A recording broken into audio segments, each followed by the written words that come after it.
여러분들 걷어차인 고양이 효과라고 이렇게 들어보셨습니까? 걷어차이는 고양이 효과는 부정적인 감정은 전달된다는 그런 이야기입니다. 한 대기업의 임직원이 있습니다. 기업에서 임직원이라면 상당히 높은 지위를 가지고 있는 사람이죠. 그런데 그날에 저녁 때에 연회가 있었습니다. 그 연회에는 사장님도 이렇게 참석했고 내외 귀빈들, 그 다음에 많은 직원들이 함께하는 그런 연회였습니다. 그런데 그 연회에서 사장님에게 크게 꾸중을 들은 거예요. 많은 사람들이 보는 앞에서 꾸중을 들었으니 얼마나 기분이 나쁘겠습니까? 연회가 끝나고 집에 이제 돌아왔습니다. 평소 같으면은 그냥 지나칠 일인데 이제 그 관리인이 조금 이렇게 늦게 나오는 것을 보면서 굉장히 화를 내는 거예요. 아니 뭐 하냐고 그러면서 왔으면 빨리 와서 문을 열어줘야지 문 안 열어주고 뭐 하냐고 하면서 막 화를 내는 것입니다. 그러자 이 관리인이 어떻겠습니까? 아이고 별 일도 아닌 거 가지고 왜 그러시나 하면서 굉장히 관리인도 화가 나는 것입니다. 화가 나가지고 집에 이제 들어간 거예요. 집에 들어가니까 평소에는 그냥 지나쳐버릴 그런 사소한 일들 가지고도 굉장히 화를 내는 것입니다. 그래가지고 아내한테 막 화를 내는, 아니 집에 있으면 집 정리를 잘하고 있어야지 이게 뭐냐고 하면서 막 아내한테 한바탕 쏘아 붙이는 것입니다. 그러자 아내가 굉장히 화가 나는 것이죠. 아니 이 양반이 왜 나한테 별것도 아닌 일 가지고 이렇게 화를 내는가 하면서 굉장히 화가 나는 것입니다. 그래서 안방으로 이렇게 들어가 보니까 안방에 작은 아이가 침대에서 깡총깡총 뛰어놀고 있는 거예요. 평상시 같으면 아이고 우리 아들 귀엽고 이쁘다, 그래 깡총깡총 뛰어야 운동도 되지 하면서 막 칭찬도 해주고 그랬을 텐데 그 모습을 보면서 막 화를 내는 것입니다. 아니 침대에서 그렇게 깡총깡총 뛰면은 먼지가 날고 그러는 것이지 뭐하고 그렇게 거기에서 그렇게 뛰냐고, 빨리 가서 공부나 하라고 하면서 막 화를 내는 것입니다. 그래서 이 작은 아들이 자기 방으로 이렇게 들어갔는데 거기 고양이가 딱 앉아 있는 거예요. 예쁜 고양이, 평소에는 참 쓰담쓰담 해주고 또 안아주고 할 그런 고양이인데 그 고양이를 보면서 발길로 팍 차는 것입니다. 그래서 이 부정적인 감정이 차례차례로 이렇게 전달이 된다는 것이 바로 고양이 효과죠. 그래서 제일 낮은 곳까지 계속해서 이게 전달이 돼서 그것이 안 좋은 그런 상황을 만든다는 그런 이야기가 걷어차인 고양이 효과입니다. 오늘 본문에 보면은 마귀가 나오죠. 사탄이 나옵니다. 사탄이 이제 예수님을 공격해서 예수님을 제거하려고 했죠. 예수님이 태어나자마자 예수님을 제거하려고 했고, 예수님이 아기일 때, 그 예수님이 성인이 되었을 때에도 이제 사탄이 예수님을 제거하려고 부단히도 노력을 했습니다. 그래서 드디어 성공한 거예요. 예수님을 붙잡아서 십자가에서 못 박아 죽인 것입니다. 그래서 사탄이 야 이제 우리가 승리했다 이러고 있는데 예수님께서 다시 부활하신 거예요. 부활하셔가지고 많은 사람들이 보는 앞에서 하늘로 올라가셔서 하나님 아버지 보좌 우편에 딱 자정하는 것입니다. 마귀가 그것을 보고 화가 났을까요? 안 났을까요? 화가 잔뜩 났죠. 그래서 마귀가 하늘나라로 딱 올라가는 것입니다. 한바탕 거기에서 전쟁을 벌이려고. 마치 러시아 푸틴이 우크라이나에 가서 지금 전쟁을 벌이고 있는 것처럼 한바탕 이제 천국에 올라가지고 거기에서 한바탕 전쟁을 벌여야 되겠다 싶어가지고 쫙 올라간 거예요. 그래서 올라갔는데 하나님께서는 상대도 안 합니다. 그 밑에 천사들을 시켜서 상대하게 하죠. 그 천사장 미가엘이 나섭니다. 미가엘은 하나님과 같은 이가 누구인가 라는 그런 뜻이라고 했죠. 그래서 이 힘센 천사 미가엘이 나서서 딱 이렇게 상대를 하는 거예요. 근데 마귀가 아무리 힘이 세다고 하더라도 하나님과는 도저히 상대할 수가 없죠. 미가엘한테 당할 수가 없는 거예요. 그래서 거기에서 대패하게 됩니다. 패해가지고 이제 땅으로 이렇게 내려오죠. 그래서 지금 이제 사단은 더 이상 천상세계에서는 이젠 더 이상 활동할 수가 없게 되었습니다. 그 정당성도 잃었고 또 올라가서 한바탕 이렇게 전쟁을 벌이려고 했는데 거기서 완전히 패해가지고 이제 땅으로 내쫓긴 거예요. 그래서 땅으로 내쫓겼는데 땅으로 내쫓길 때 이 마귀가 기분이 좋았을까요? 굉장히 기분이 안 좋았죠. 그래가지고 오늘 본문에 보면은 크게 분노하면서 땅에 내려갔다고 이렇게 나와 있습니다. 그 다음 본문 13절 말씀 다 함께 읽겠습니다. 시작. 용이 자기가 땅으로 내쫓긴 것을 보고 남자를 낳은 여자를 박해하는지라. 네. 이제 오늘 13절 말씀에 보면은 참 이 표현이 참 특이한 표현이 있어요. 그거는 뭐냐면은 마귀가 자기가 땅에 내쫓긴 것을 보았다라는 표현이 있습니다. 땅에 내쫓겨가지고 자기를 이렇게 보는 거예요. 보니까 몰골이 참 초라한 거야. 그리고 전쟁에 져가지고 너무 분한 것입니다. 마치 거울 앞에서 자기의 초라한 모습을 보고 있는 그런 사단을 우리가 생각해 볼 수가 있죠. 자기의 초라하고 그 다음에 전투에 진 그런 모습을 보면서 너무 화가 나는 것입니다. 화가 나가지고 어떻게 해요? 분풀이 대상을 찾는 거예요.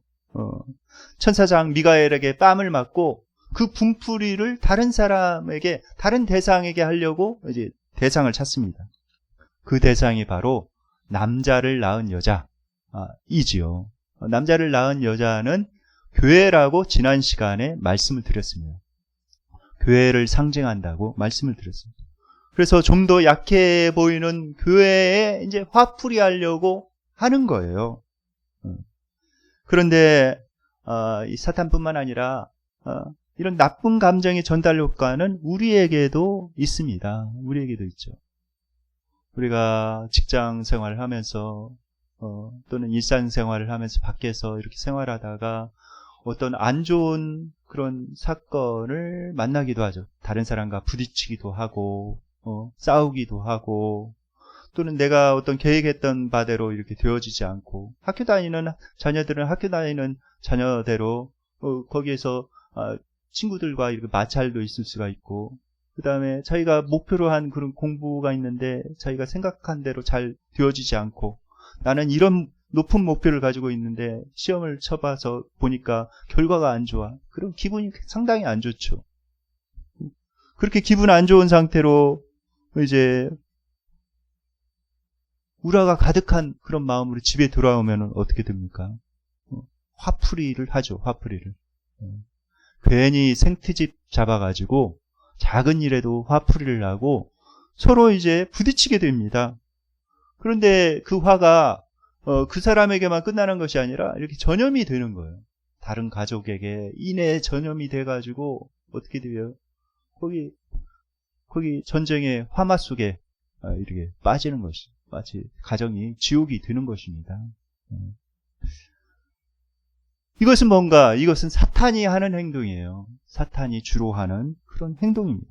사탄은 이런 일을 하려고 하죠.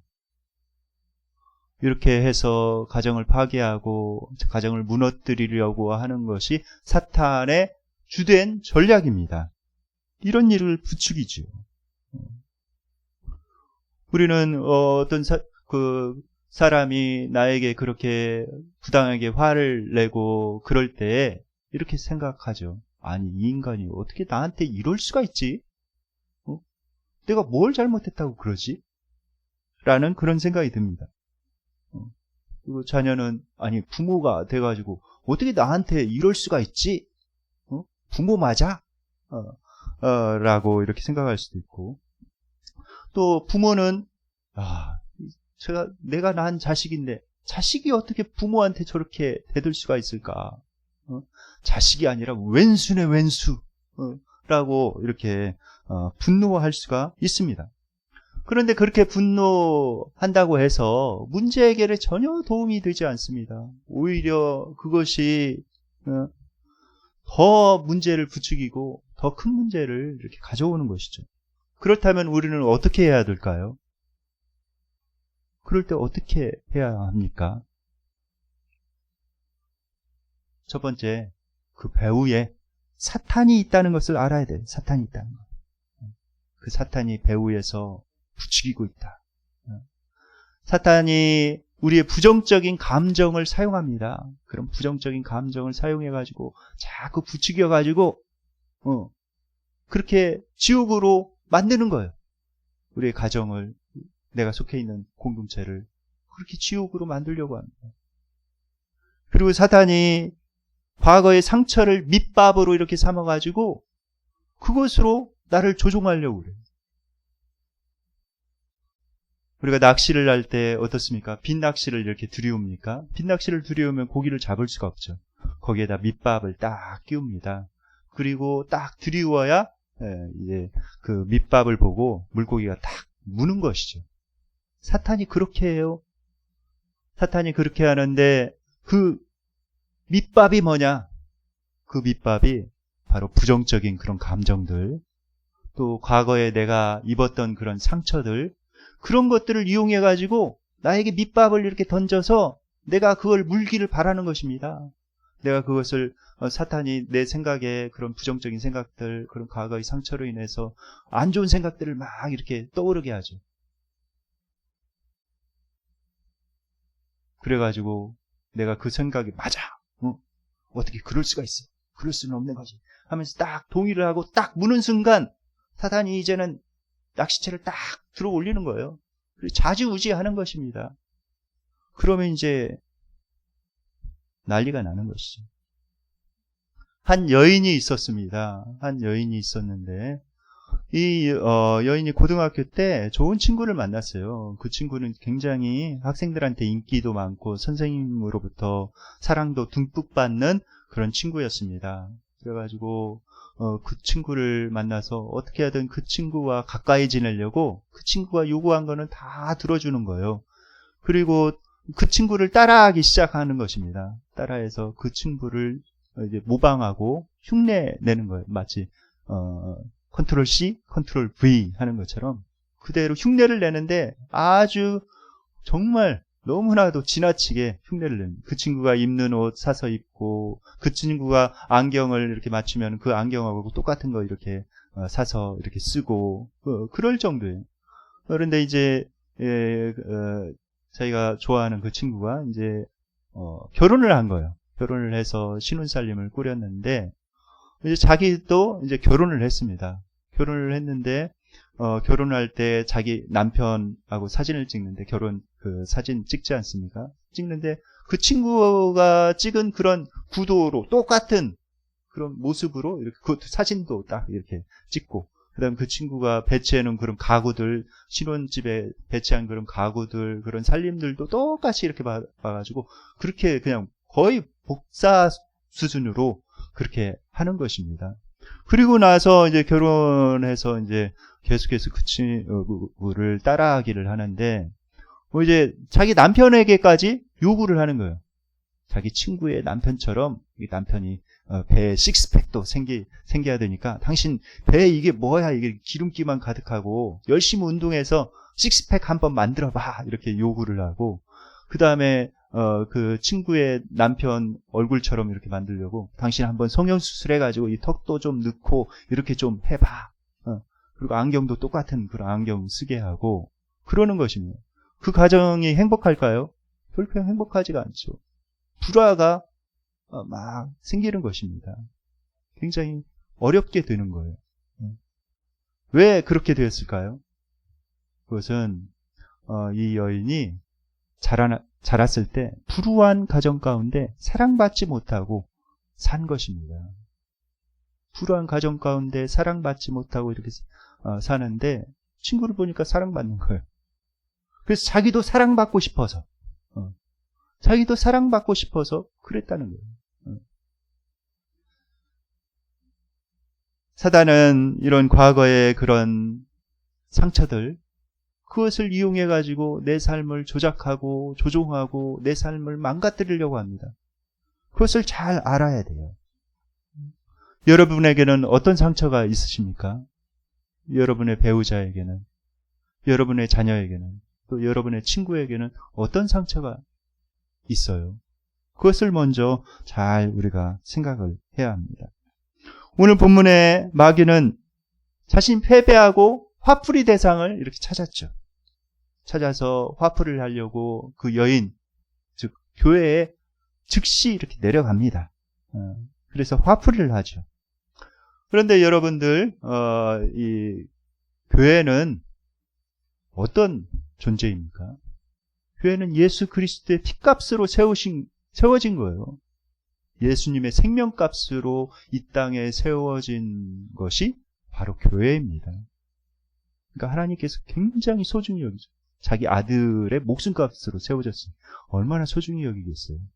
그래서 교회를 우리가 또 예수 그리스도의 신부라고도 하고 또 교회를 예수 그리스도의 몸이라고 합니다. 하나님께서 굉장히 교회를 이렇게 애지중지하시고 항상 교회를 보고 계시죠. 그런데 여러분들의 그 자녀가 밖에 나가서 얻어 맞고 왔어. 그런데 이유를 들어보니까 아주 부당한 것으로 얻어 맞고 왔어요. 그러면은 가만히 있을 부모가 있습니까? 굉장히 화가 나죠. 화가 나서 당장 가서 따지고 그것에 대해서 당장 가서 따지고 그 문제를 해결할 것입니다. 어떤 부모 같으면 당장 가서 막 팔 걷어붙이고 이렇게 한바탕 해야 되겠죠. 당연한 것이죠. 그런 마음을 갖는 것은 당연한 것입니다. 왜냐하면은 그 자녀는 그 부모의 분신이나 똑같아요. 그러니까 그런 마음을 갖는 게 또 마찬가지인 것이죠. 여러분의 배우자가 만약에 밖에 가서 그렇게 부당한 대우를 받았다. 아주 부당하게. 그러면은 가만히 있을 그런 배우자가 없지요. 가서 당장 그것을 따질 것입니다. 하나님께서도 그렇습니다. 자신의 피값으로 세우신 이 하나님의 교회, 그리스도의 신부, 이 교회를 끔찍하게 여기시고 사랑하시는 것이죠. 그래서 하나님께서는 그 교회를 보호하시는 거예요. 사단이 이렇게 공격을 해나갈 때 가만히 보고만 있지 않으십니다. 그 교회를 보호하십니다. 어떻게 보호하시는가? 15절 말씀 다 함께 읽겠습니다. 예, 시작. 그 여자가 큰 독수리의 두 날개를 받아 광야 자기 곳으로 날아가 거기서 그 뱀의 낯을 피하여 한 때와 두 때와 반 때를 양육받으매. 네. 하나님께서 그 여인에게 뭘 주셨다고요? 큰 독수리의 날개를 주셨다고 오늘 본문에 나와 있습니다. 독수리의 날개는 무엇을 상징합니까? 새 중에 가장 힘센 새가 바로 독수리죠. 독수리의 날개는 힘을 상징합니다. 하나님의 놀라운 능력과 힘을 상징해요. 그래서 하나님께서 교회에게 힘을 주셔서 그것을 능히 이겨나갈 수 있게 해주신다는 것이죠. 이사야서 40장 31절에도 이런 말씀이 있습니다. 다 함께 한번 읽어볼까요? 시작. 오직 여호와를 앙망하는 자는 새 힘을 얻으리니 독수리가 날개치며 올라감 같을 것이요 다른 박질하여도 곤비하지 아니하겠고 걸어가도 피곤하지 아니하리로다. 아멘. 하나님께서는 하나님을 앙망하는 자에게 새 힘을 주십니다. 어려운 가운데, 곤비한 가운데, 내 힘으로는 할 수 없지만은 그런 가운데 하나님을 전심으로 찾고 하나님을 의지하는 자에게 독수리에 날개치며 올라감 같이 이렇게 올라간다는 거예요. 제가 사진을 한 장 이렇게 넣어놨는데 독수리가 딱 비상하여 하늘을 힘차게 나르는 것처럼 날아갈 수 있는 그런 날개를 달아주신다는 것입니다. 그런 힘을 주신다는 것입니다. 오늘 본문에 그렇게 말씀하고 있는 거예요. 그런데 하나님께서 새 힘을 주시는데 그냥 새 힘이 아니에요. 그냥 독수리의 날개가 아닙니다. 여기 보면 큰 독수리의 날개를 주셨다는 거예요. 큰 독수리의 날개. 새 힘을 주시되 넉넉하게 이길 수 있는 그런 힘을 주시겠다고 약속하고 계십니다. 시편 46편 1절에 주님께서 이렇게 말씀하십니다. 다 함께 읽어볼까요? 하나님은 우리의 피난처시요 힘이시니 환난 중에 만날 큰 도움이시라. 여러분들 믿습니까? 하나님이 우리의 피난처시오. 우리의 힘이 되신다는 거예요. 환난 중에 만날 큰 도움이시라는 거예요. 그렇습니다. 하나님께서 온 우주를 창조하시고 우리의 문제보다도 훨씬 크신 능력을 가지신 분이 바로 하나님이세요. 그 하나님을 굳세게 의지해야 합니다. 절망적인 상황을 바꿀 수 있는 유일한 길은 뭔가? 하나님 앞에 간절히 기도하는 거예요. 기도를 통해서 하나님의 능력을 공급받을 수가 있습니다. 간절히 기도할 때. 저 사람은 다 망했다고, 저 사람은 도저히 일어날 수 없다고, 인생의 문제는 도저히 해결할 수 없다고 사람들이 손가락질하는 그런 사람들 중에 그곳에서 일어난 사람들이 많이 있어요. 하나님 앞에 간절히 기도함으로 하나님의 능력을 체험하고 하나님의 기적을 체험하고 다시 일어서서 하나님의 살아계심을 간증하는 수많은 사람들이 있습니다. 그것이 바로 신앙의 신비지요. 하나님께는 불가능이 없기 때문에 기도에 불가능이 없습니다. 이렇게 기도해 나갈 때, 간절히 하나님 앞에 기도해 나갈 때 하나님께서 이루어주세요. 만약에 이루어지지 않는다면 여러분도 금식하면서 기도해 보십시오. 절박하게 하나님, 제가 절박하게 하나님 앞에 기도합니다. 여러분들 마음을 다해가지고 하나님 앞에 매달려 보세요. 하나님께서 반드시 그 기도에 응답하십니다. 그런데 여인이 날개를 받아서 어디로 갔습니까? 날개를 받아서 어디로 갔다고요? 오늘 본문에 보면은 광야 자기 곳으로 갔다고 이렇게 표현이 되어 있습니다. 자기 곳으로 갔대요.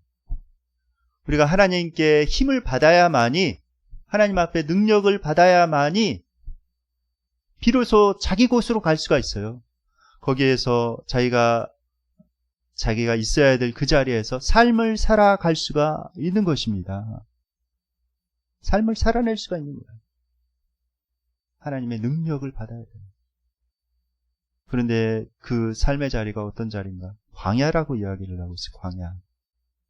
어려움이 있는 것이죠. 힘듦이 있는 것입니다. 그런데 거기에서 삶을 살아갈 수가 있는 거예요.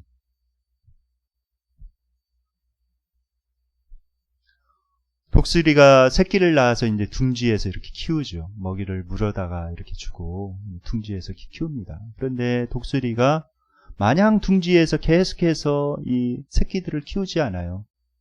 때가 되면은 그 새끼들을 발로 꽉 움켜잡고 하늘 높이 올라갑니다. 하늘 높이 올라가서 땅에 그냥 딱 떨어뜨리는 거예요. 그럼 어린 새끼가 땅에 떨어지지 않으려고 막 파닥거리죠. 처음에는 참 날개짓이 서툴잖아요. 서툴면서 떨어지지 않으려고 막 파닥거리지만 이렇게 떨어집니다. 그럴 때 위에서 그 독수리 어미가 딱 보고 있다가 땅에 떨어질 찰나쯤 되면은 딱 내려가서 그 날개로 딱 그 새끼를 받는 거예요. 그래가지고 다시 살려주고 그 다음에 다시 이렇게 떨어뜨리고, 그래서 그 독수리가 날개짓하고 하늘로 스스로 비상할 수 있도록, 그래서 스스로 비상하며 살아갈 수 있도록 힘을 주는 것입니다. 그런 과정을 거치지 않으면은 그 독수리는 둥지를 떠날 수가 없는 것이죠. 그 과정을 거쳐야 드디어 온전한 독수리다운 독수리로 이 세상에서 살아갈 수가 있는 것입니다. 하나님께서는 우리를 훈련하실 때 때로 그렇게 훈련을 하세요. 그것은 나를 좀 더 온전하고 나를 하나님의 사람으로 다듬어 가기 위함입니다. 출애굽기 19장 4절에도 보면은 독수리의 날개로 너희를 업어 내게로 인도하였다라는 표현이 나옵니다. 하나님께서 독수리의 날개로 우리를 업어서 우리를 인도하였다라고 이렇게 표현하고 있죠. 이제 다음 구절 말씀을 이렇게 보겠습니다. 15절, 16절 말씀입니다. 다 함께 읽겠습니다. 예, 시작. 여자의 뒤에서 뱀이 그 입으로 물을 강같이 토하여 여자를 물에 떠내려 가게 하려 하되 땅이 여자를 도와 그 입을 벌려 용의 입에서 토한 강물을 삼키니. 네. 이제 광야로 여자가 날아가자 이제 사단이 그 뒤를 따라가는 거예요. 사단이 즉시로 그 뒤를 따라가서 무엇을 하느냐? 그 뒤에서 공격합니다. 오늘 본문에 보면은 여자의 뒤에서 뱀이 공격하였다라고 이렇게 기록이 되어 있습니다. 사단은 고단수예요, 고단수.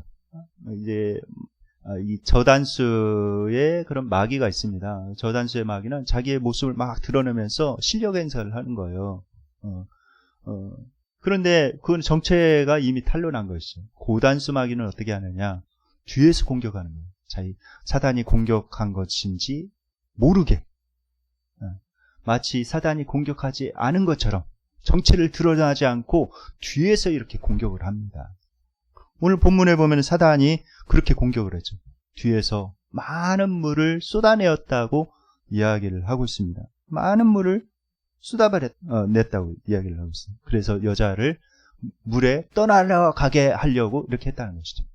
그런데 이게 떠내려가게 한다라는 그런 말이 헬라 원어로 포타모포레톤이라는 그런 단어를 썼습니다. 이 단어는 어떤 뜻이냐면은 홍수로 쓸어버리다는 그런 뜻이에요.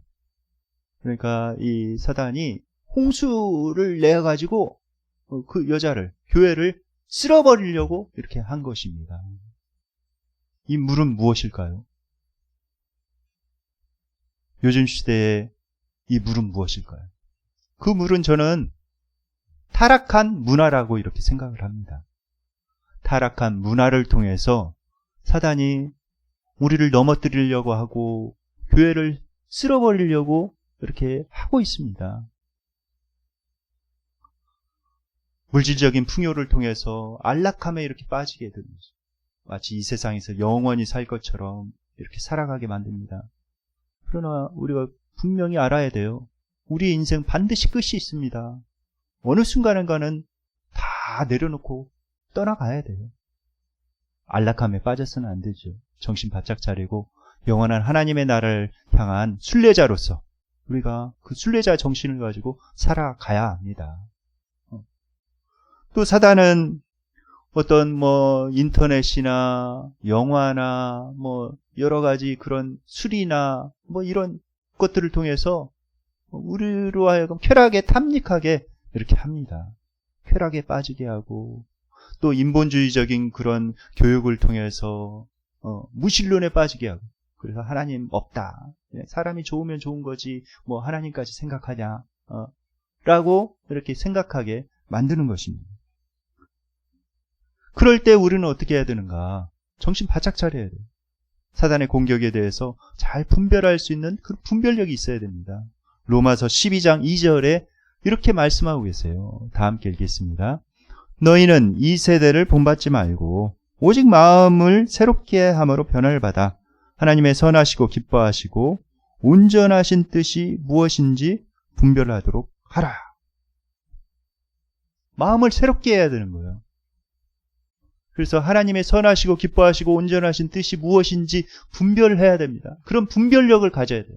영적인 분별력을 가져야 됩니다. 그러려면 어떻게 해야 되는가? 그리고 예배를 게을리하면 안 되고 기도를 게을리하면 안 돼요.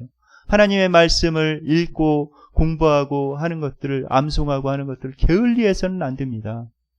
영적인 민감성을 가져야 이게 사단이 배후에서 이렇게 공격을 하고 있구나.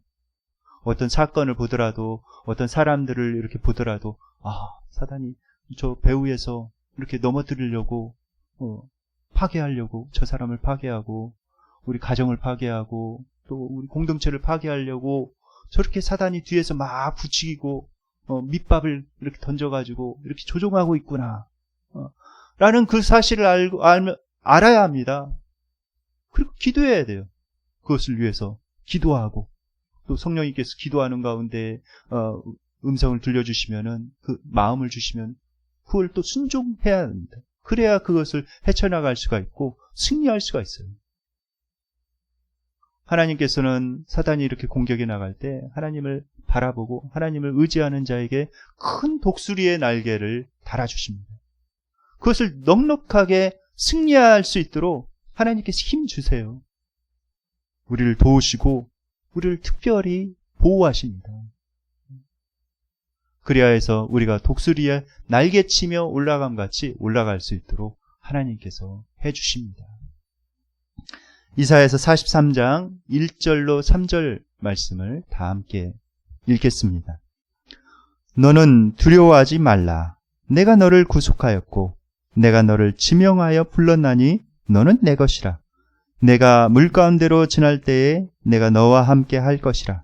강을 건널 때에 물이 너를 침몰하지 못할 것이며 내가 불 가운데로 지날 때에 타지도 아니할 것이요 불꽃이 너를 사르지도 못하리니 대저 나는 여호와 내 하나님이요 이스라엘의 거룩한 이요 내 구원자임이라. 아멘. 이제 말씀을 기억하며 하나님 앞에 기도하는 시간을 갖겠습니다.